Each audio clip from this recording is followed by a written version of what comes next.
ကျုပ်ကစားကလည်းရောင်တယ်လူတွေကလည်းပြောရကြတာကျုပ်စီလိုပေါင်းရှာရှာပြောကျန်ဒီကံဆရာတော်လူထွက်သွားပါတဲ့မိမရပါတဲ့ဒါတွေကလည်းဘွက်ပေါက်လို့ပါတပြေလို့ဒီတဲ့ရေနံချောင်းကဆွမ်းအမတယောက်ကငွေ9သိန်းလောက်ချီးပါတဲ့ဟောဗျာကျုပ်9သိန်းပဲရှိမှာလို့ခမရစကားဆန်းတယ်တခုခုတော့ကြားပြီးထင်တယ်ကျန်ဒီကံဆရာတော်တဲ့ရန်ကုန်ကဟိုသိန်း30လောက်ချမ်းသာတဲ့မိမနဲ့ထွက်ပြေးတယ်ဆိုလို့ရှုမဝတဲ့အခါမှာ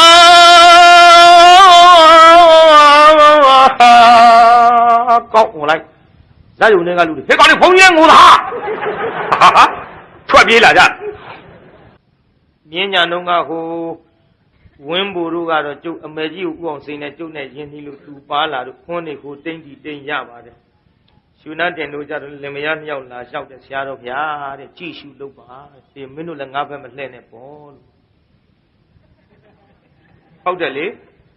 ဟိုဇာတ်ယုံနဲ့ကတ်နေတာကိုဒီရန်ကုန်ကရုပ်ရှင်မင်းသားမင်းသမီးအဆိုတော်တွေပြသဌာနကနေပါဘူးတပြုံကြီးအဲ့ဒီတုန်းကလာကြတယ်တက္ကသိုလ်မြကြီးပါတယ်တန်းထွန်းလေးပါတယ်မောင်းမောင်းညွန့်ပါတယ်ပြီးတော့ခင်စောဆိုလားဘသူဆိုလားရုပ်ရှင်မင်းသမီးတင်းတင်းလှတို့ပလဲတို့ရီလေးတို့ချိုပြုံးတို့ယောက်ျားလားမိန်းမလားမသိဘူးပူချာချာနဲ့ရွှေလုံးဆိုတော့ပါသေးတယ်ဟုတ်တယ်ကျုပ်ကစားရွှေလုံးဆိုလို့ယောက်ျားမှတ်တယ်သူကဘယ်ရွှေလုံးဟုတ်တော့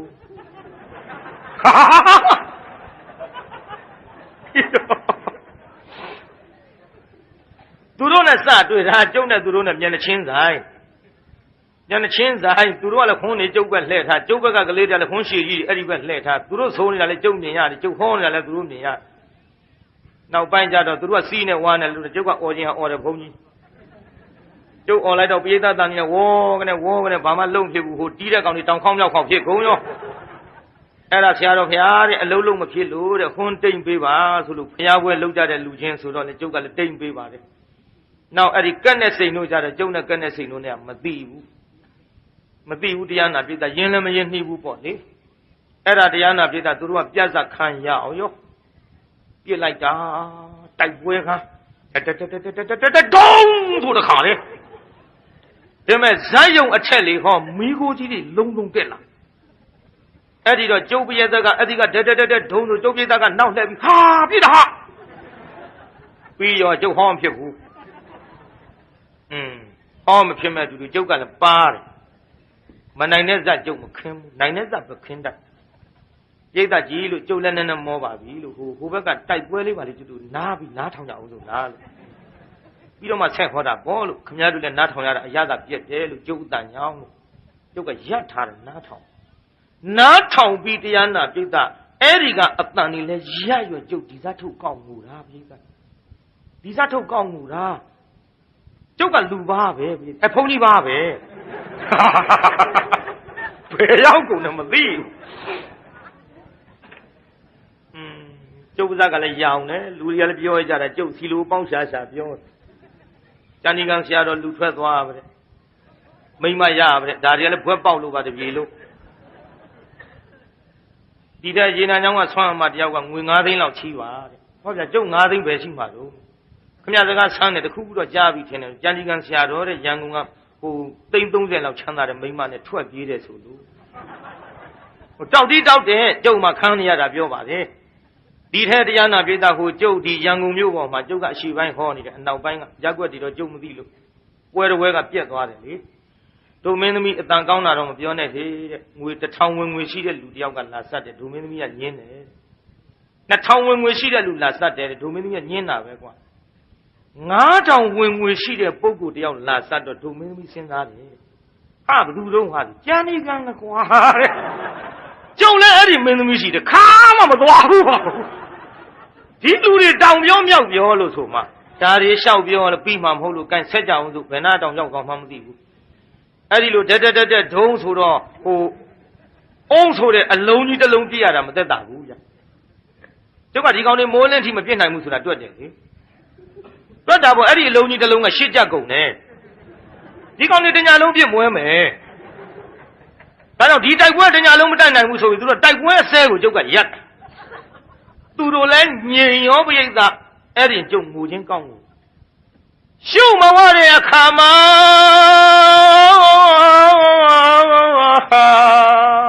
ကောက်ဝင်လိုက် ဇာယုံတွေကလူတွေဟဲ့ကောင်လေးဘုံကြီးငိုတာဟာထွက်ပြေးလာကြတုဒ္ဒခေကညာမယကြေးလိုက်ပုံငါဟာနောက်မှတွေ့တဲ့လင်ငယ်လေးကိုအားရစေဖို့လင်ကြီးမပြပါပွေရအောင်ဟေးမသုတရဲ့နေရလေအောင်ဟာနေရလေအောင်ဟာကျုပ်ကောင်းငူလိုက်တာဇာယုံတဲ့လူတွေရောက်လာအာတိုးတာဟိုဘက်ကတိုးဒီဘက်ကတိုးနေဒီကောင်အာငိုတာမစားလေးကြည့်နေမှာငိုတာတော့မစားကြည့်ရှင်တယ်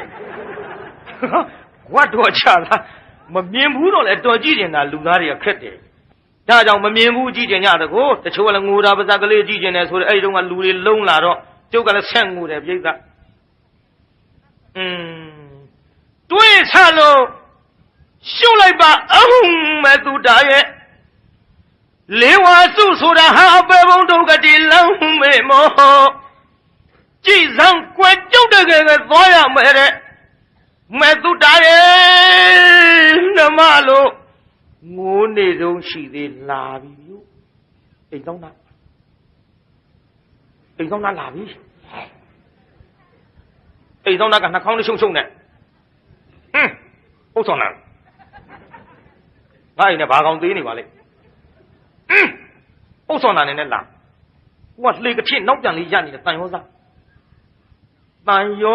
မျက်နှာပြည့်လောက်တဲ့လက်ဝါးကြီးနဲ့ပုတ်လို့ဟိုင်းတန်ရောစားခင်ဗျာမလေးဘယ်လဲလာကြတော့နမမလေးမောင်ကြီးပြရတော့မယ်နမရဲ့အိမ်ဆောင်တာရောက်လာပြီမောင်ကြီးမနေရတော့ဘူးနမရဲ့ကုသိုလ်ဒါနလေးပြုတ်ပြီးတော့အမျှဝေပါကွယ်နမရဲ့ကုတန်ရောစားတော့ကုသိုလ်ဒါနပြုတ်ပြီးအမျှဝေတော့ပုတ်စော်နာလို့အိမ်ဆောင်တာကရိုက်လိမ့်မယ်ပြန်ရက်စက်လိုက်တာမိမများတို့ကြောင့်ချာကောင်းနော်သူတို့ကမိမပြောပါတယ်ကြည်ရနာပိဋကမောင်တန်ရောသားကအဲ့ဒီကြတော့ကမှရှုမဝတဲ့ခါမလေးရှုမဝတဲ့ခါမှာတုဒ္ဒခေကညာမယေကြေးလိုက်ပုံငါဟာနောက်မှတွေ့တဲ့လင်ငယ်လေးကိုအားရစေဖို့လင်ကြီးမပြပါပွေရအောင်ဟေးမသုတရဲ့နေရလေအောင်ဟာမလေးငါကိုနေနဲ့ငါတန်ရဘူးငယ်ပြန်ရတော့မယ်မင်းလည်းကုသိုလ်မပြုရင်လေမောင်ကြီးတန်ရဘူးငယ်ခံရသလိုခံရမှာတနာလို့ငါကိုလည်းတနာပါအုံးမင်းကိုလည်းငါတနာလို့လာပြီးတော့သတိပေးတယ်ကိုတန်ရောစားပြန်တော့ကိုအကြောင်းနဲ့ကိုကျုပ်ခံစားတိုက်လို့တော်လာပြရတာဟာမလေးရဲ့ဆက်ပြောရလေချင်းတွေးဆလို့ရှုလိုက်ပါအောင်မဲ့သူတာရဲ့လေးဝါစုဆိုတာဟာအပေဘုံဒုက္ခတိလောင်းမေမောကြည်စံကွယ်ကျုပ်တကယ်သွားရမယ်တဲ့ဟမမင်းတွေးဆလို့တဏှာဟာငိုတကူဗျာကျေးသာဘသူငိုနေတာတော့တို့လေးပြောပါလူကြားပါအယောဇငိုရအဲ့နဲ့ခင်ဗျားတို့ကိုက်တရားနာပြိတ္တကုသိုလ်ဒါနမပါတဲ့မောင်တန်ရောဇသည်တန်ရဘူးငရဲသို့သာပြန်ပြီးတော့ခံရပါတယ်အမှောင်ဘဝအမှောင်ထဲရောက်မှရတဲ့သူ့နောင်တကသူ့ကျေးဇူးမပြုတော့ပါဘူးဗျာခင်ဗျားတို့လည်းယခုခေတ်ယခုအခါမသေးခင်ကာလကအမှောင်ထဲမရောက်ခင်ကကြိုးစားပြီးဒါနတို့မြုပ်နိုင်ကြပါစေ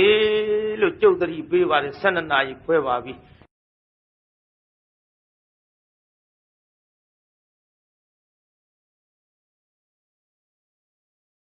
ဘုရားကိုယ်တော်မြတ်ဆွမ်းခံရင်ဒီကဲ့သို့တေတောက်ကျူးတွေဆဲတော့ကျုပ်လဲဆွမ်းခံရင်ငှက်တင်တာလေးသွားဂတိရမန္တလေးကျုပ်ဆွမ်းခံစားခဲ့တဲ့ဘုံလောင်းတွေပါကြီးတိုးစားခဲ့အစကမတိုးရဲပါဘူးနောက်တော့တိုးထပ်သွားတယ်မန္တလေးကမြို့ကြီးပြကြီးဆိုတော့စေတနာကောင်းတယ်ရန်ကုန်လည်းကောင်းပါတယ်မြို့ကြီးပြကြီးဆိုစေတနာကောင်းကြ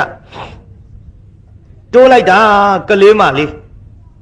ဇလုံကြီးနဲ့ဆွန်ဟင်းလောင်းတာဘုန်းကြီးတွေဝိုင်းတိုးတယ်ဇလုံကြီးမှောက်ကြအောင်တိုးလေစေတနာမပြည့်ဘူး ဝိုင်းတိုးလိုက်ကြတာဆွင်းစလုံးကြီးကွတ်ဆိုမှောက်ရကြတွေးလိုက်ကြရင်လည်းတဝက်လောက်ကြံလို့မျောလင်းချက်ရှိဆက်ရသေးအခုတော့မှောက်ရကြတော့ကွတ်ဆိုကုန်တော့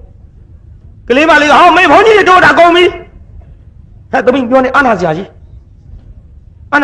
ရှင်များတို့ရပ်ပေါင်းဖျက်သီးခံပေါင်းဖျက်ကြံပါသေးဗျာသမီးစလုံးဆေးခုခပ်ပြီးလောင်းတယ်ဗျစေရနာမပြည့်ဘူးပြည့်ရလားပြိဿပြည့်ပါဘူးဗျာမြို့မို့သာပေါ့ဗျာကျွတ်တို့တောများဒီလိုဇလုံးမှောက်ကြအောင်တိုးရင်အဲ့ဒီကူတော့ခေါင်းတော့ဇွန်းရထင်ပြီးတော့မှတ်တယ်အိမ်ဒီပြည့်ရမလားလို့ခုတ်ခွဲပြစ်လိုက်ဒါကြောင့်ကျုပ်မန္တလေးဆွန့်ခံစားရင်းနဲ့လေပြောရအောင်ငှက်တင်ခဲ့တာလေကျွတ်တို့မန္တလေးမြောက်ပြင်အိမ်တော်ရဘုရားအနောက်ဘက်ကနေဆက်ရှင်တရားထီအောင်သွားဆွန့်ခံရကအပြန်မှာကျုပ်သပိတ်ကလေးထမ်းပြီးတော့ပြန်လာ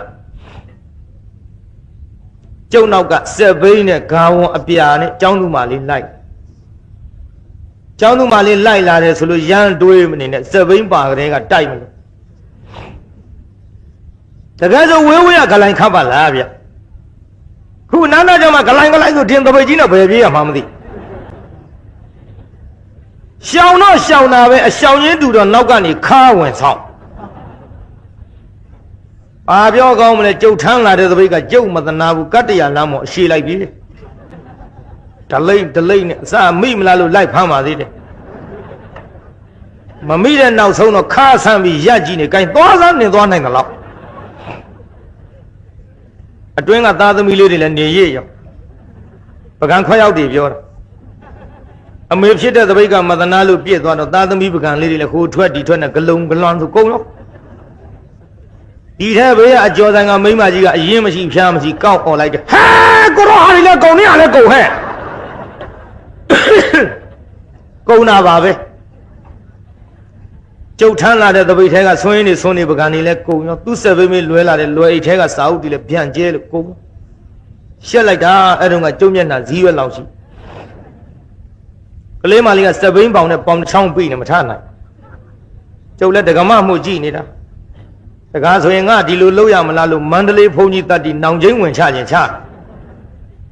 နောက်တော်ပါသေးရဲ့ဒကာတယောက်ကစက်ဘိန်းဖယ်ပေးကလေးမလေးကသူ့စာအုပ်တွေဂယုမဆိုင်ဘူးသပိတ်နဲ့ပကံနေလိုက်ကောက်ဆေးကြောပြီးဆွန်းဆိုင်ကဆွန်းဟင်းနေအပြစ်အဝယ်လောင်းလိုက်ကျုပ်လည်းရှက်တာနဲ့စကားတစ်လုံးမှပြောဘူးလစ်တာ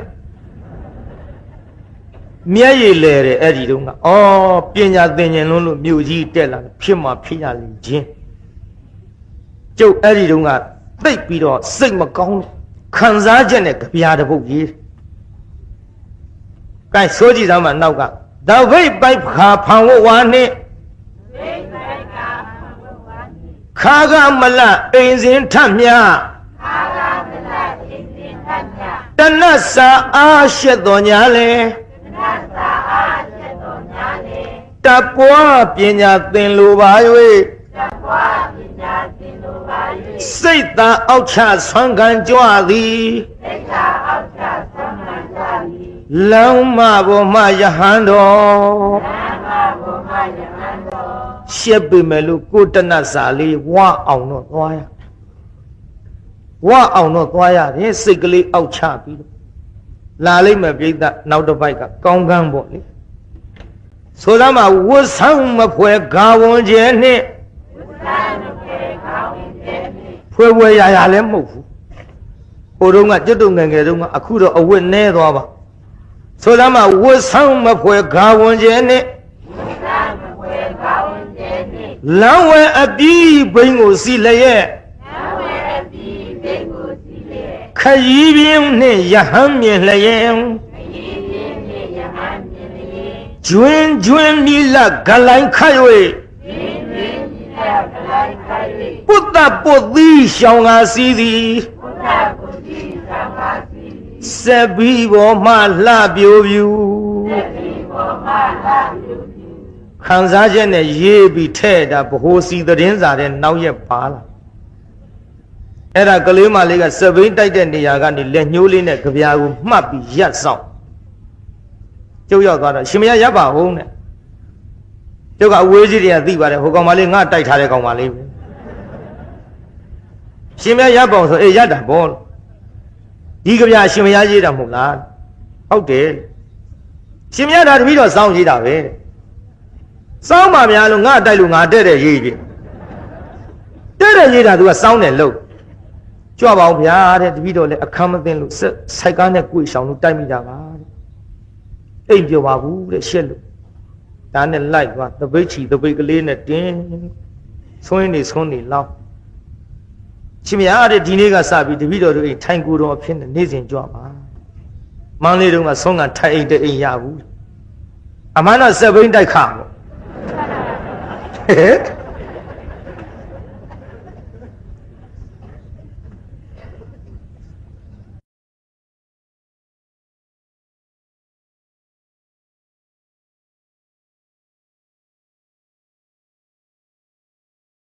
ခမည်းတော်နဲ့တော့ကွာတာပေါ့မကွာဘူးလားပြိဿကြီးပြစ္ဆေကဗုဒ္ဓဖယားတွေ့တာတောင်ထွက်ကြည့်မဲ့လူမရှိဘူးတဲ့ခမည်းတော်ဖြင့်ပုထုဇဉ်ဖြစ်တဲ့ယဟန်တော်လေးတွေကိုကြည်ညိုလိုက်တာကြည်ညိုလို့မဆုံးဘူးဝမ်ပန္တတာနဲ့ရိုးရိုးသေးသေးနဲ့တရားတရားရှိတဲ့ပုဂ္ဂိုလ်ဟာဒီတိုင်းမှာပဲပြိဿတရားတရားမရှိရင်လည်းမလွယ်ဘူးပေါ့တရားတရားမရှိတဲ့အကြောင်းပြောရရင်မန္တလေးတုန်းကကျုပ်ဟောတရားနာပိဿပေါက်ဖော်ကြီးနဲ့ဗမာမနဲ့ရတဲ့အိမ်သွားဆွန်းရပေါက်ဖော်ကြီးဆိုတာခင်ဗျားတို့သိပါတယ်ကျုပ်ကဗမာမမြင်လို့ရတာပါဗမာမမီးဖို့တဲ့ကတကယ်ဆိုကြော်သွန်းဆိုပါလားဆိုဘူးမီးဖို့တဲ့အောင်းနေတယ်ကျုပ်ကဗမာမမြင်လို့ရတယ်သူကပေါ်မလာဘူးကျုပ်တို့ပေါက်ဖော်ကြီးကဟောသလိုသတင်းစာကြည့်သတင်းစာနှိမ့်ပြီးတော့ကျုပ်လှမ်းကြည့်ပြန်ပိတ်သွားပြီမှလို့နှိမ့်ကြည့်သွားသေးဘူးပြန်ပိတ်ကျုပ်ကလည်းမသွားဘူးအဲ့ဒါမသွားလားမကမသွားတော့ပေါက်ဖော်ကြီးကကျုပ်လှမ်းပြောတယ်ဗမာလိုဟဲ့ဘုန်းကြီးစွားတယ်ကျုပ်ကလည်းမစွားဘူးအဲ့လေမသွားဘူးကျုပ်ကမသွားတော့ပေါက်ဖော်ကြီးကကျုပ်ဆဲတယ်ဟဲ့ဘုန်းကြီးစွားတယ်ငါမှဘုန်းကြီးမစွားဘူးလားတဲ့တရုပ်လို့ဆဲတယ်ကျုပ်မသိဘူးပေါ့ငါမှဘုန်းကြီးမစွားဘူးလားဆိုကျုပ်ဒေါသဖြစ်အော်တရုပ်စကားလည်းကျုပ်မပြောတတ်ပါဘူးဒါပေမဲ့တရုပ်တင်နဲ့ကျုပ်နဲ့ကအခုတော့အတော်အဆက်တဲ့ပါတယ်အဲ့ဒီတုန်းကအဆင်မပြေခဲ့တော့လေဒါကြောင့်ဒီကနေ့တရုပ်စကားတော့နည်းနည်းလေးကျုပ်ပြောပြခဲ့ရအောင်ဒီကကျုပ်ဘာစကားပြောမှတရုပ်စကားကိုင်လိုက်ဆိုကြည့်ပေါ့အုံးဆိုကုန်လို့ဆိုတရုပ်စကားပြောမလို့သောသားပြိဿအုံးအိုက်ပုံချမ်းချုံဘာမြဆိုမဆိုဘူးဒီကဆိုသားမှာအုံးအိုက်ပုံချမ်းချုံချင်းကမဆိုဘူးတရုပ်စကားပြောမလို့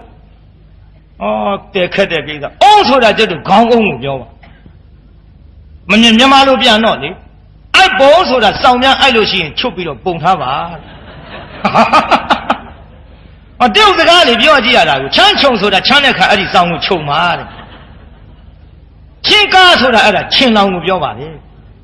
အော်ဒါတော့ဒီတော့တရုတ်တင်နဲ့ကျုံတယ်လေအတော်ဆက်တဲ့ပါတယ်အဲ့ဒီတော့ကတော့မတဲ့ဘူးပြိဿကျုံငါမဘုန်းကြီးစွားဆိုတော့မစွားဘူးလားဆိုတော့ကျုံငါဆဲရမလားဆိုတော့ဘွေကြီးကတ္တရာလမ်းပေါ်ချပြီးဘာပြောကောင်းလဲတရုတ်နဲ့ကျုံတောင်ချင်းဝင်ချအဲ့ဒီကြောင့်ဗမာမထွက်လာရှင်မြတ်ကြီးခမပြဘာသာကြဖို့ဗျာမသိလို့ဗျာဒီခမပြအော်မရထီတော့ဓာကြည့်တဲ့အဲ့ဒီဒကမတို့လည်းလင်ထီတော့ကြည့်စရာတစ်ခုခုတော့ရှိလို့နေမှာပေါ့လေသူကလည်းထွက်ပြေးလာသူ့လင်ထီမှထွက်ပြေးလာတာဒီခမပြနောက်တပိတ်ကြီးတပိတ်ချီနဲ့တင်းလို့ရှင်မယားထိုင်ပါဦးဗျာလက်ဖြင့်ငါကစပြီးတော့ရှင်မယားဒီပြော့တို့ထိုင်ကိုတော်ဖြစ်ကြွပါဗျာလက်သီးတကူလွယ်တာမဟုတ်ဘူးဆုံးငိုင်တိုင်ရဖို့ကလည်းလက်သီးနဲ့အလုံးလုံးယူဟာဟိုမလွယ်လုံးလို့ပြောနေတာပါတရားနာပိဋကဒါတော့တရားနာပိဋကကြီးအဲ့ဒီခဲ့သူဟောကြည့်အခုတရားတရားမရှိတဲ့ပုဂ္ဂိုလ်ကြတော့ကျွတ်တို့လို့ပုထုဇဉ်ယဟန်ကိုမဆိုထားနဲ့ပြည့်စေကဗုဒ္ဓအရှင်မြတ်900တောင်မှရှ िख ိုးမဲ့လူကြည့်မဲ့လူမရှိပြန်ကြွသွားကြတယ်ပေါ့အမလေးကြွားတဲ့လူတွေကကြွားတော့လေယုံတဲ့လူတွေကယုံကြသည်ယုံမှုလားပြိဿယုံပါရဲ့တချို့ပဲထီအောင်ကြွားတော့အမလေးတဖဝါမှတောင်မခွာနိုင်ဘူးတဲ့ခြေလှမ်းတလှမ်းတဖဝါလွတ်တဲ့ဥစ္စာဒါတဖဝါမှမခွာနိုင်ဘူးယုံတဲ့မိန်းမတွေကလည်းရမ်းယုံရနောက်မယုံနဲ့တဖဝါမှမခွာနိုင်ဘူးဆိုတဲ့ယောက်ျားတွေတိုင်ကတ်ကျိုးနဲ့တုတ်ရဘယ်မှမသွားနဲ့ဟောက်တာသူကတဖဝါမှမခွာနိုင်ဘူးပြောတာကို သမင်းကျွေးချိန်သွားကျွေးလိုက်ရေတိုက်ချိန်သွားတိုက်လိုက်ကျင်းကြီးကဆွနေတယ်ဘယ်မှာသွားနေအဲ့ဒီနာရင်ပြစ်ထုတ်လိုက်ဒါရှိတာပဲခြေလန်းလန်းတဘွားလွတ်တော့မှာသူကတဘွားမှမခွာနိုင်ဘူးပြောတာကိုဩရမ်းရမ်းယုံညကြွားတဲ့လူတွေကြွားတော့လေယုံတဲ့မိန်းမတွေကယုံညပါသည်တဘွားမှမခွာနိုင်ဘူးပြောတော့မိန်းမတွေကလည်းဩငါချစ်ရှာတာတဘွားမှမခွာနိုင်ဘူးလေသူခင်ဗျာဟုတ်ရှာမှာနော်ဆိုတော့အကုန်ပြည့်စုံလဲကုန်ရောလဲဘူးလားပြိဿကြီးလဲတာပေါ့ပြိဿကြီးဒီထဲတချို့သိလှလို့မျက်တောင်ခါရမှာကြောက်တယ်ဆိုတဲ့နေရာမိမများချိန်မွန်းတာတော့ဥလှသိန်းတို့မှပြုတ်မျက်ခုံးလေးဖြစ်တော့လက်နဲ့ကင်ပြကျွတ်တော့ဘုန်းကြီးဆိုတော့ပါဇက်ကဘာပြောလူကသိလှုပ်လို့ဖြစ်တာမဟုတ်မြင်ဦးလားဥလှသိန်းမိန်းကလေးချိန်မွန်းတဲ့နေရာနားထောင်ကြည့်မျက်ခုံးလေးကသုံးရလနဲ့တူတယ်သူကကင်ပြတာနော်မျက်လုံးလေးကတောက်ကြကျဲလို့ကိုယ်မြစ်တောင်လေးကော့ပါပြီတော့အမရဦးလာသိပြောတာပြောပါတယ်နာရံကလေးကဆင်းလို့နေပြန်တယ်ပအိုလေးကမွတ်မွတ်လေးပါပဲကွယ်နှုတ်ခမ်းတော်လေးကမူရည်ကျွဲတယ်အမရှိကြီးပေါ့ဗျာဦးလာသိလို့ချိန်မွန်းတာသွားကလေးကသဘယ်ဘူးတန်တန်နဲ့ခါသိလို့ရင်ဟန်ချီတယ်ပေါင်းသိမို့တွေ့စမ်းနေတော့တယ်အရှိကြီးပေါ့ဗျာဥလသိချိန်မုန်းတယ်လို့ဆိုရင်ဒါကြောင့်တရားနာပိဿတချို့ကြတော့မြက်တောင်မခတ်ရဲအောင်လှဟောတရားနာပိဿတချို့ကြတော့ကြည့်မဖြစ်အောင်အယုတ်ဆိုးတဲ့ဆိုးဘူးလားပိဿကြီးပိဿကြီးကျုပ်တရားဝဲတဲ့ရင်ကိုသိတ်လှတဲ့လူတွေပါဘူးလားကြည့်မဖြစ်အောင်ရုပ်ဆိုးတဲ့လူကောင်ပါဘူးလားပါပြီမဲ့လို့အယုတ်ဆိုးတဲ့လူလဲကိုလှတာနဲ့သွားမကဲ့ကြီးကြနဲ့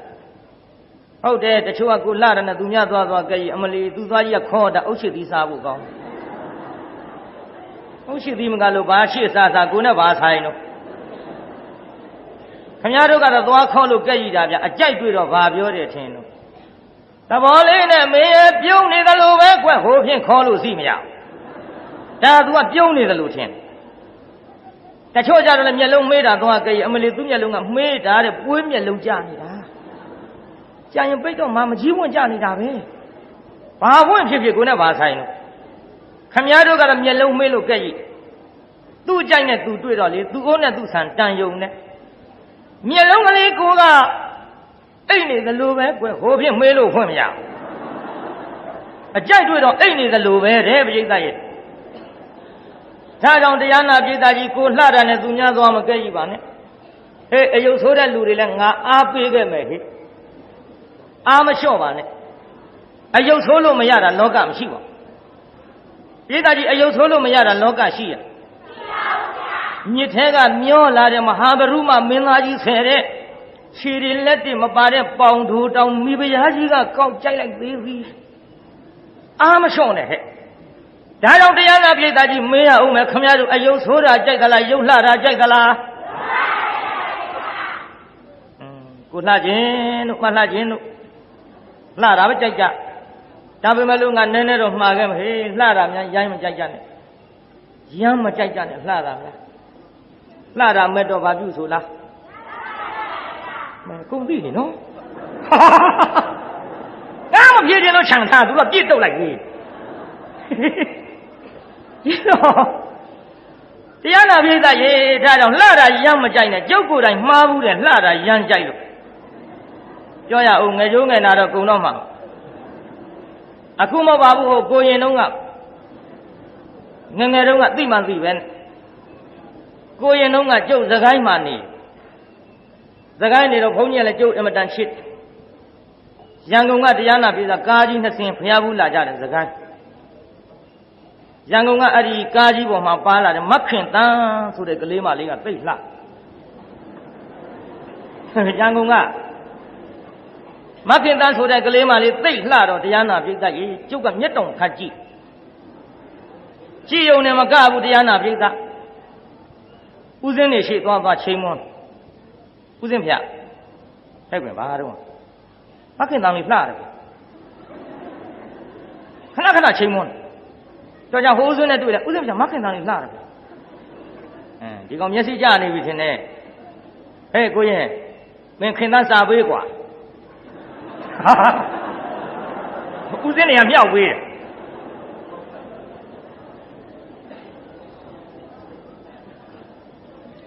ဦးစင်းတွေကမြောက်ပေးတော့တပည့်တော်မရေးတတ်ဘူးဗျာဒါကောင်မင်းမရေးတတ်တို့ရေးပေးဦးစင်းနေရေးပေးတဲ့သမီးစားစာဆိုတော့ပါဠိတွေနဲ့ပေါ့ဗျာပခိနီတို့အဘိရူပန်းတို့ပေါ့ပခိနီဆိုတာချင်းနမအဘိရူပန်းဆိုတာအလွန်အစင်းလှပါဠိတွေနဲ့ရေးပေးကျုပ်ကလည်းတရားနာပိသကိုယ်တိုင်တော့မစွမ်းပါဘူးမခင်သားကိုသူ့မောင်လေးအပေးခိုင်းသူများနှာခေါင်းနဲ့အသက်ရှူရသူ့မောင်လေးအပေးခိုင်းတော့သူ့မောင်လေးကမခင်သားသွားပေးမခင်သားကစာရီဖတ်ကြည့်တယ်ပါဠိတွေပါတော့ဘုရားရှိခိုးမှလို့သူ့ဖေသွားဗျာဗျာ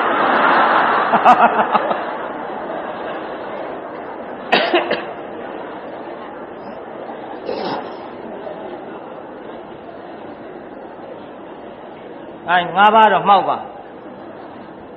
ဟဲ့ကောင်မလေးဒါပါတော့ဘုရားရှိခိုးလေးဖေးရဲ့ဘယ်ဘုရားရှိခိုးအောင်သမီးသားသားနေဘသူကပေးတာတော့ကိုရင်ကပေးတာဦးစင်းနဲ့မြောက်ပေးတာနေမှာပြန်ပေးလိုက်ဆိုတော့မခင်သားကကျုပ်ရှိပြန်စာလေးလာအဲ့ဒီစာတော့ပြန်မပေးဘူးပြန်စာလေးကိုရင်တဲ့တပည့်တော်မှမေတ္တာမမျှခြင်းပါနဲ့တဲ့တပည့်တော်မှလူစင်မမိလို့ပါ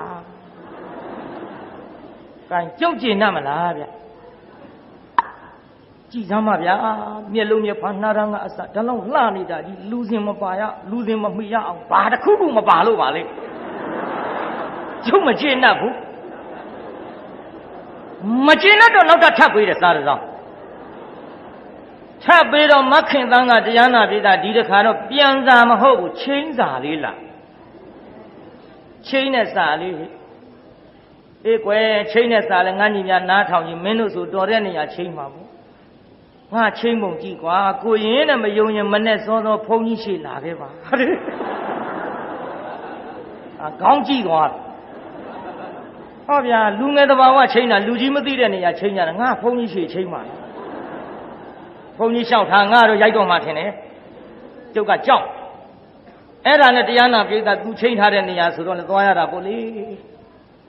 သွားတော့တရားနာပိသသူကဖုန်းကြီးရှိထိုင်းနေမခင်တန်လန်းသွားတာလည်းတစ်ခါမှမမြင်ဘူးကျုပ်ကထိုင်းနေတော့ကြည့်ချင်းမွန်းမခင်တန်ဖုန်းကြီးရှိကြုံကလေးထိုင်းနေကျုပ်ကမလှမ်းမကန်းကလှမ်းကြည့်သမ်းပါဗျာသူ့မျက်နှာကြီးကြည့်ကြလက်ပြီးဝန်းကြလို့လှလိုက်တာမျက်လုံးမျက်ဖန်နှာရံကအစလူစင်မမိရအောင်ဘာများမပါလို့ပါလို့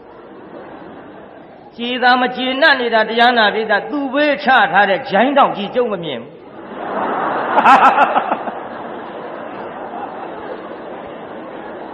းမာကုန်ပြီ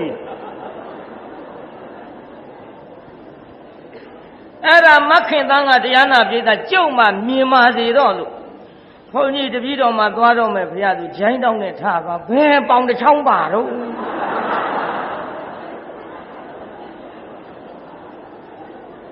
ရှက်လိုက်တာအဲ့ဒီတော့ကကျုံမျက်နှာဇီးရွက်လောက်ရှိမျက်နှာကိုမဲသွားငယ်ငယ်လုံးကဟဲ့လှတာကိုရမ်းကြိုက်လို့ငါမှားခဲ့ဘူးတကွညီငယ်တို့နှမငယ်တို့ဒါကြောင့်လှတာတွေရမ်းမကြိုက်ကြခြင်းနဲ့လှတယ်ဆိုတဲ့ကိစ္စရုပ်လှထားရင်မကဟေးအချင်းလှမှဟေးအချင်းလှတာတော့မရှိနဲ့အချင်းလှမှလှတာကိုမကြိုက်နဲ့ဆိုလို့လဲလှတဲ့လူတွေငါမျက်စောင်းမထိုးကြနဲ့ရုပ်လဲလှမယ်အချင်းလဲလှမယ်ဆိုရင်အဲ့ဒါပို့ပြီးတော့အဆင်ပြေပါတယ်ရုပ်လှတဲ့လူတွေလဲစိတ်ကလေးလှအောင်ကြိုးစားကြကောင်းမှုလားပြိဿကြီးစိတ်ရောရုပ်ရောလှသွားတယ်ဆိုရင်အတိုင်းချင်းအလွန်ပေါ့မှန်ရလားမှန်ပါဘူးကြည်တရားနာပြိဿကြီးအဲ့ဒါကြောင့်မို့လို့လှတာရမ်းမကြိုက်ဖို့သတိပေးပြီးတဲ့နောက်ကျုပ်ကိုယ်တိုင်မှားခဲ့ဘူးလို့ရှေ့ဆက်မေးရအောင်ပရိသတ်ကြီးရုပ်လှတယ်ဆိုတာကုသိုလ်ကံလားအကုသိုလ်ကံလားမအားနဲ့ဟိလှတာလှပရိသတ်ကြီးရုပ်လှတာကုသိုလ်ကံလားအကုသိုလ်ကံလားအယုတ်ဆိုးတာကရုပ်လှတာမေတ္တာဟိအယုတ်ဆိုးတာဒေါသဟိအကုသိုလ်စေတသိက်သူပါရုပ်လှတာကုသိုလ်ကံအယုတ်ဆိုးတာအကုသိုလ်ကံကံတစ်ချက်နဲ့ဖြတ်ခေါ်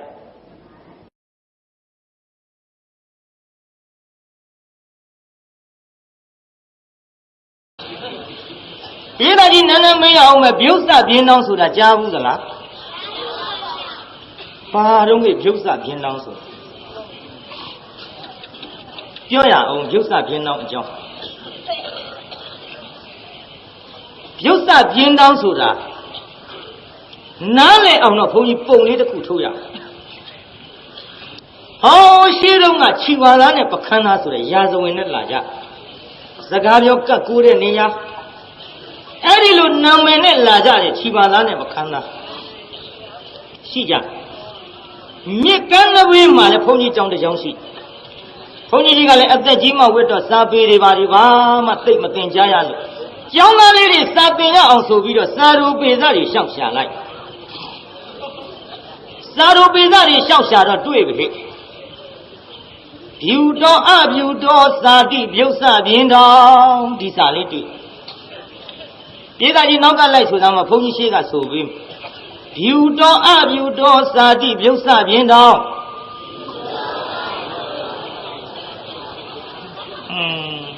ရိုင်ရွဲ့ထွက်သွား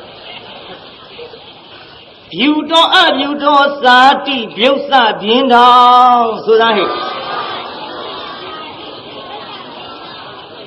ဘုန်းကြီးအနက်မရဘူးအဲ့ဒီစာကလေးတွေသင်ပေးကိုရင်ကျောင်းသားတွေသင်ပေးအန်လိုက်ကြတာဖြူတော်အဖြူတော်စာတိပြုတ်စပြင်းတော်ဖြူတော်အဖြူတော်စာတိပြုတ်စပြင်းတော်အကုန်လုံးအန်တစ်ကြောင်းလုံးနောက်တခါတယောက်ပေါက်ဟာကိုရင်ကဘာအာနာပါလဲဖြူတော်အဖြူတော်စာတိပြုတ်စပြင်းတော်ဟုတ်ပြီကွာပြုတ်စပြင်းတော်နောက်ကျောင်းသားတယောက်နာသွားကြည့်ဖြူတော်အဖြူတော်စာတိပြုတ်စပြင်းတော်ဟာတကြောင်းပြုတ်စပြင်းတော်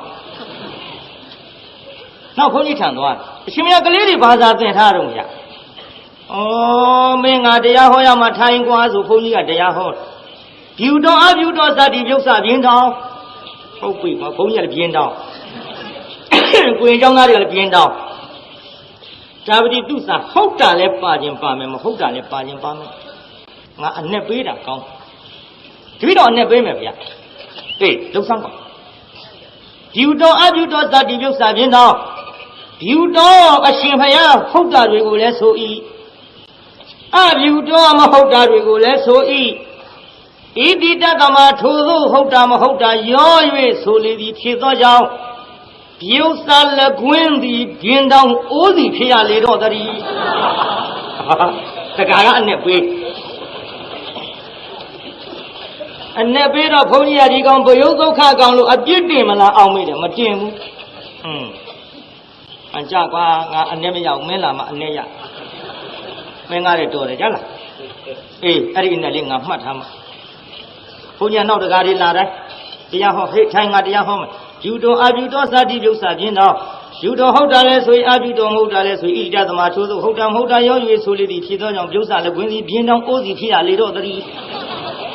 လူလာတိုင်းတရားဟောဒီကနေ့တော့ခြိဝါသားနဲ့ပခန်းသားကလည်းဘုန်းကြီးကြောင်းပြင်လို့ဟဲ့ဆွမ်းညာကွန်းညာလေးတော့စားရမှာလားဟေ့ဘုန်းကြီးကြောင်းသွားကြစို့ဝင်လာဘုန်းကြီးရှေ့ချထားတဲ့ပိန်နေသီးကြီးကလည်းတုံလုံးပဲလေခြိဝါသားနဲ့ပခန်းသားကလင်ရမယ်ဆိုတဲ့နေရာသူများတဲ့သားတယောက်နဲ့တယောက်မျက်စပ်ပြစ်ဟဲ့ပိန်နေသီးစားရအောင်လိန်ကွာပြီးတော့ဘုရားတွေကလိန်မလို့အရှင်ဘုရားတဲ့အရှင်ဘုရားရှေ့ချထားတဲ့ကျင်ဟင်းငါးသီးကြီးကကြီးလာကြီးလားအားရကောင်းနေကွာဒါပိန်နေသီးခေါ်တယ်ဟာမသိဘူးဘုရားတပည့်တော်တို့ကတော့ဘူးတွေဓစ်တွေပါကျင်ဟင်းငါးသီးကြီးထင်လို့အားရကောင်းနေကိုကတရားဟောရဖြူတော်အဖြူတော်စာတိပြုတ်စာပြင်းတော်ဖြူတော်ဟုတ်တာလဲဆိုရင်အဖြူတော်မဟုတ်တာလဲဆိုရင်ဣတိတသမထိုသို့ဟုတ်တာမဟုတ်တာရော၍ဆိုလေသည်ဖြစ်သောကြောင့်ပြုတ်စာလက်ကွင်းသည်ပြင်းတောင်းအိုးစီဖြစ်ရလေတော့တည်းရောတချမ်းယူသွားကြတရားဟောပြီးတချမ်းပေးလိုက်တော့လှေပေါ်ရောက်တော့လှေတို့သားတွေကများနေစားလို့မဝပိဿကြီးဝရဲ့စားလို့မဝတော့ဟေ့ကြောင်းတချမ်းကြံနေတယ်ကွာသွားလိန်ရအောင်ဆိုပြန်တက်ဟေးဘယ်တော့မှပိန်နေသည်ဗျာတဲ့လှေပေါ်ကကောင်တွေကနားမလဲပါမလဲနဲ့ပိန်နေသည်ငပိတွေနဲ့ရောချက်လို့ပြက်ကုန်ပါဗျာမိုက်တဲ့ကောင်တွေကိုပိန်နေသည်ငပိနဲ့ရောချက်ပြက်ရောပေါ့ဒီတိုင်းစားရတဲ့ကိစ္စတဲအားတဲ့ကောင်တွေငါတရားဟောရဖြူတော်အဖြူတော်စာတိပြုတ်စာပြင်းတော် ဒါပဲပြန်ဟောဒီတော့ငါပိတ်နေသည်တွေပေးတာဟုတ်ပါလျက်အမေပါဠိတစ်ချက်အနက်ဆယ်တွေရဲ့တရားဟောပါများတရားတွေကပါဠိရဘုန်းကြီးနဲ့အနက်ဆံလေးတိုးလာဒီတော့ငါပိတ်နေသည်တွေပေးတာဟုတ်ပါလျက်အဘို့တော့မင်းတို့မဟုတ်တဲ့ငပိတွေနဲ့ရော၍ချက်ကြလေသောကြောင့်သို့ဘူးဗျပြုစာတင်တို့လေတို့သမားတွေသည်ပြင်းတောင်ပစာဖောင်းလောင်းနဲ့ကောင်းကောင်းကြီးငတ်ကြပြီတော့လက်ကွာဘယ်ကြံ့နေတဲ့ချမ်းစားရတော့သေသားကြီးစားရရဲ့လားမစားရတော့ဘူးဒါကြောင့်ကျုပ်ဟောမှာကလည်းအဲ့ဒါလို့ဟုတ်တာမဟုတ်တာရောပြန်တပြန်ဟိုဟာနည်းနည်းဒီဟာနည်းနည်းကိုပြုတ်စပြင်းတောင်းလို့ခေါ်ပါတယ်ပြိဿဘာခေါ်တော့ခေါင်းရက်သေးတယ်လေးများလာတော့ဘာတွေပါသေးတို့ပြုတ်စပြင်းတောင်းမယ်သူကငပိတယ်လည်းအော်လို့မရဘူးဆနွမုံတယ်လည်းအော်လို့မရဘူးဆနွမုံနဲ့ငပိနဲ့ကြက်သွန်နဲ့ငရုတ်ကြီးနဲ့အော်တော့သေးတယ်ရကရိုးလာပါအောင်ဘာတွေပါသေးတုံးဆိုတော့ဟိုတဲ့ပြုတ်စပြင်းတောင်းမယ်ကဲဟိုဟာနဲ့ဒီဟာနဲ့ကိုပြုတ်စပြင်းတောင်းပြီးသက်တစ်ခုတည်းရောင်းတာမဟုတ်ဘူးဒါကြောင့်ဗမာစကားကြီးအမတန်များပါတယ်ပြုတ်သက်ကလားတောင်မျက်စိလဲတယ်ကျွတ်တို့ဗမာစကားကလားတော့ဖေးတယ်ဗမာတယောက်သွားတော့ဆရာကြီးပါစားမလဲအေးကွာတယ်ငါ့ဘုပြုတ်စပြင်းတောင်းလေးလုပ်ခဲ့ပါတဲ့ဆရာကြီးနားမလဲဘူးတဲ့ပြုတ်စပြင်းတောင်းဆိုတာတို့ကိုတင်းတီတင်းပေါ့ကွာနားမလဲဘူးတဲ့တိုးတိုးတီတီပေါ့ကွာနားမလဲဘူးဆိုတာစုပ်ဆွမြုပ်ဆွပေါ့ကွာနားမလဲဘူးဆိုတာတိုလီမိုလီပေါ့ကွာရှောက်ပြောတာကလဥကြပေါက်လို့တော်ပြီးတဲ့ခမြောက်ဖာသာယူစားသူ့ဖာသာယူစားတော့လေဟိုမုံနဲ့ဒီမုံနဲ့တခုစီသီးသားမဟုတ်ခန်းနဲ့ရောထဲတော့ခမရဒီလိုပြောရောပေါ်တယ်ခမရတို့ဗမာစကားအာချမျက်စိလေကြာကောင်းတယ်နော်တဲ့ကလမျက်စိလေဗမာစကားမှန်လားပြိဿကြီးရတော့ဂိုင်းရုပ်စပြင်းအောင်တရားကိုခေါ်တော့မှဖြစ်တဲ့ဖြင့်ဒီကနေ့တော့နာမည်လေးတော့တတ်လိုက်ကြအောင်ဆို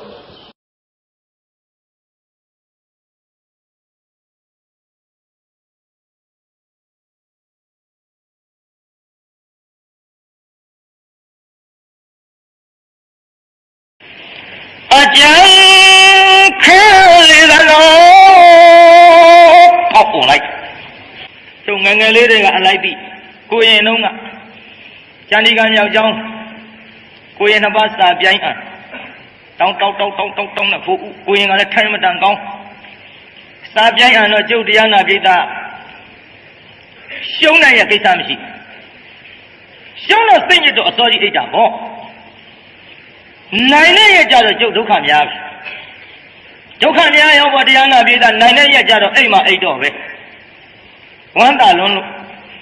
နိုင်တာနဲ့ညညင်းတဲ့သကောင်တပါးလေး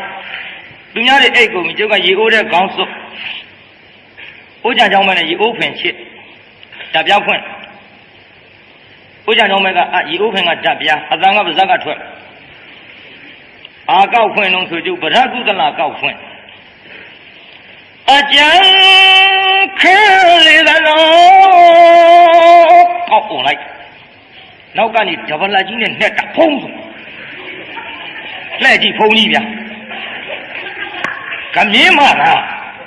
သူများတွေအိတ်နင်းဘာကြခက်တောင်ရှိမရှိမှာအေးဒီမှာအိတ်ပါပြီဗျာအိတ်ပါပြီဖရသာဆိုတာရေအိုးကစွတ်တုံးကရှောရှောရှူရှူဗျာအရေးကြီးတော့ချွတ်မရ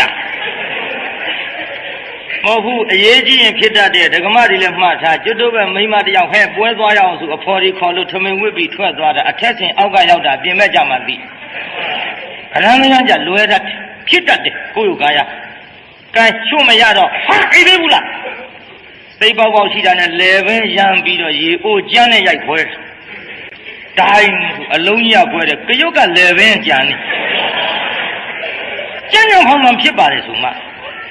နောက်အဲ့ရတဲ့ကြမှာပေးတည်ချွေရနရွက်တွေများဖုံးလို့ငငယ်တုန်းကဝါဒနာကြီးလွန်းလို့ကိုရင်နဲ့မတော့ကျုပ်ရေတံထမ်းရဆုံးပေါ့ရေတံထမ်းရတော့အမှုကစစ်ကြီးဒီပြင်အမှုမရှိဘူးတချင်းဆိုမှုကြီးပဲ ဟုတ်တယ်ငါညီများတို့မှများငါသချင်းဝါဒနာပါတာလေဟောမင်းတို့ဓာတ်ပြားသချင်းဝါဒနာပါတာငါအိတ်နေသလောက်ရှိငါစမ်းပြီလို့ပြောရအောင်ငယ်ကျိုးငယ်နာတော့ကုံတော့မှာမင်းတို့ကဓာတ်ပြားသချင်းတွေစာအုပ်ထဲစုတလက်မလောက်စာအုပ်ကြီးနဲ့ဒါရှိငါမဟုတ်ဘူးကွာကျွန်တော်ဟောငါဖိုက်သေးလေဗဇက်သေးတယ်ငါရတဲ့သချင်းအပုတ်400ကျော်တယ်ဓာတ်ပြားသချင်းငါတလောက်ဝါဒနာကြီးရမကောင်းတဲ့ပဲညံသွက်ခဲ့ဘူးဂါထာတကားထားကျင့်ရင်တနေကုန်ကျက်လို့ကြည်စင်မှကြည်ဓာတ်ပြားသချင်းနားထောင်3ကောင်းလောက်ဆိုရမကောင်းတဲ့ပဲချော်ထွက်တယ်တရားဘုန်းကြီးဖြစ်လာတာတော်သေးတယ်ဆိုရမှာပေါ့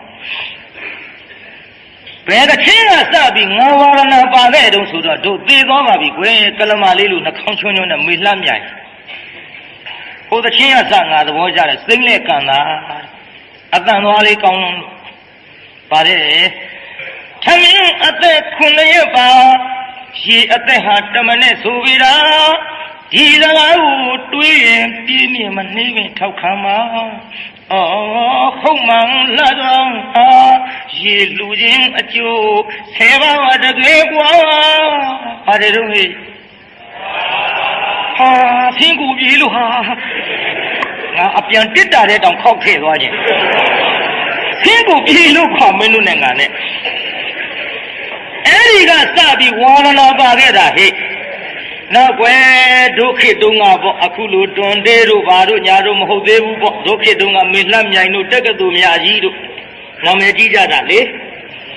တက္ကသိုလ်များကြီးသဖြင့်ဆိုရင်ငါဂီတပိတ်မှန်ကစသဘောကျရှိပါတေးသောမင်္ဂလာရှိလို့နေပြန်ဗမာတွေမှာလွတ်လပ်ရေးရပြန်ဆင်းရဲခြင်းလို့ကင်းအောင်လဲအမေအဲ့ဒီဟာပေါ့ကွာအဲ့ဒီဟာပေါ့ငါအဲ့ဒီကစသဘောကျတာဓာတ်ပြားတစ်ချင်းအပုတ်400ကျော်သွားတယ်နောက်ငါကမြင်းညှိုးထားတဲ့အကြောင်းလေးပြောအောင်မယ်ငယ်ငယ်ကမန္တလေးမှာဟေးအစိုးရရုပ်ရှင်နဲ့ပြဇာဌာနကမေလှမြိုင်တို့ရန်နိုင်စိမ့်တို့ဝေသာလီမောင်ဖုံးတို့ရောက်လာကြပါရောကွယ်အဲ့ဒီရောက်လာတော့ကျုံနဘေးမှာကွပညာရေးပြပွဲပြိုင်ပွဲအစိုးရပြဇာပါတော့ငါဥဇနကဆိုတဲ့ဥစဉ်နဲ့သွားတော့မေလှမြိုင်တို့ပါတယ်ဆိုတော့တို့ပြဇာစင်နောက်ကနေတက်တာပေါ်ပစိုးလေးခင်းပေးဘာကိစ္စတို့မရတဲ့ဘုန်းကြီးဆိုတော့လည်းကြောက်ဟိုမေလှမြိုင်နဲ့တွေ့ကျင်လို့ပါလို့ဒါနဲ့မေလှမြိုင်ခေါ်ပေးမေလှမြိုင်ကတို့ရှ िख ိုးတယ်ဘာကိစ္စတို့ဗျာတဲ့ခရစကားပြောကျင်လို့ပါဆိုကလမမျက်လုံးပြူးသွားကလမလေးလုံးဟုတ်ပါကလမမမတော့မသိပါဒီလိုပါလို့ခမရစကားပြောချင်တာတခြားမဟုတ်ပါဘူးလို့ခမည်းဆိုတဲ့တခြင်းတွေတိတ်ပြီးတော့သဘောကျတယ်လို့ဘုန်းကြီးဝင့်နေပေမဲ့မကောင်းတဲ့ဘက်ဝါဒနာဘာကြီးကထုံးနေတော့ပြောရအောင်မယ်လို့ဟိုရက်ကန်းစင်ကလေးနဲ့ဟိုလက်စွမ်းပြချိန်ဆိုတဲ့တခြင်းလေးဆိုပြသမှာလို့လက်စွမ်းပြချိန်ဆိုတဲ့တခြင်းကွာယောက်ျားတွေစာမတတ်အကန့်နဲ့မိန်းမတွေရက်ကန်းမတတ်အကျိုးတဲ့ဖရာတဲ့အဲ့ဒီတခြင်းကဒီကနေ့အဲ့ဒီရက်ကန်းစင်နဲ့ပြတ်ကြမဟုတ်ပါဘူးဖရာတဲ့သို့တော်လည်းအရှင်ဖရာတို့ဩဝါဒအတိုင်းဆိုတော့ပြပါမယ်အဲကောင်းသေးလားကွာတခြင်းဆိုခိုင်းတာဩဝါဒဖြစ်ကိုရောဟာကမြင်းရောထားခဲ့ပုံပြောပါတယ်တို့ကအင်မတန်ပင်မလိမ့်မယ်ထင်တယ်ကိုကွာမေလှမြိုင်တို့ဆိုတဲ့အခါမှာပင်မမှုဟေးမေလေထိုးကစက်ကလေးငဲ့ကားနဲ့ခြေစင်းကလေးနဲ့ကိုကွာသူကဒီကစခြေစင်းဟိတ်ပါလေအေးခြေစင်းဒီလိုကွနေဝရောဒီကစအိုးတော်ကြီးဆင်းမြောင်းဘယ်လမ်းမှမထွက်ပါရှိဒီကစတကူပါမောင်ရင်ရိုက်နေလိုက်မဲ့အစင်းသိမဲ့အစင်းဒီကစားကိုပါဒါအတွဲမှန်မဟာအကွယ်ဆန်းရွာအထွေလန်းဒီကစားကိုတော်ပြီးကြာရင်ကုံတော့မှဒီကစားနေအဲ့ဒီကနေဆိုပြလိုက်တော့ငါသဘောကျလွန်းလို့ဟေးမကောင်းတဲ့ပဲညံသွက်ခဲ့တဲ့ငါ9ဝါလောက်ကမှစတရားဟောတာကွ တော်ပြီဒါတွေဝါသနာပါရင်ဟိုဘက်ရိုင်သွားလိမ့်မယ်အရင်တုန်းကပြတ်စားတွေငါကိုယ်တိုင်ရေးလို့မန္တလေးကမင်းသမီးတွေခေါ်ပေးလို့အရက်ကကလေးတွေနဲ့ပြတ်စားတွေတိုက်လို့ကကြဟာသင်္ကန်းကြီးနဲ့ဘိုးရိုးပါရကိုရိုးကာယာကြီးပေါ့ကွာနောက်တော့မှတော်ပြီလို့ဆိုပြီးတော့ဒီဝါဒနာလေးနဲ့ဒီဂီတတွေကိုထည့်ပြီးတော့ကလေးစုငယ်တွေနာချင်းအောင်ဟောလို့လည်းပဲတရားနာပြိတ္တဒီတပါးသောပုဂ္ဂိုလ်တဲ့စီးတယ်ကောင်းလို့တော့မဟုတ်ဘူးဟေးပယုတ်ဒုက္ခကြတလွန်းလို့တွေ့ရမှာပေါ့ညောဆိုတော့လည်းပဲခွင့်လို့တိခံကျင်နိုင်ပါသဖြင့်ဘုန်းကြီးလည်းပဲလူငယ်လေးတွေဆွဲဆောင်ဟောနိုင်ပြန်တစ်ချက်ကလေးလေးတွေငုတ်တုတ်ရှိသေးတယ်အဲ့ဒါကြည့်ရင်ကျုပ်ပေါ်တိခံနိုင်ရတော့ပါပြီမှန်လားပြိတ္တကြီး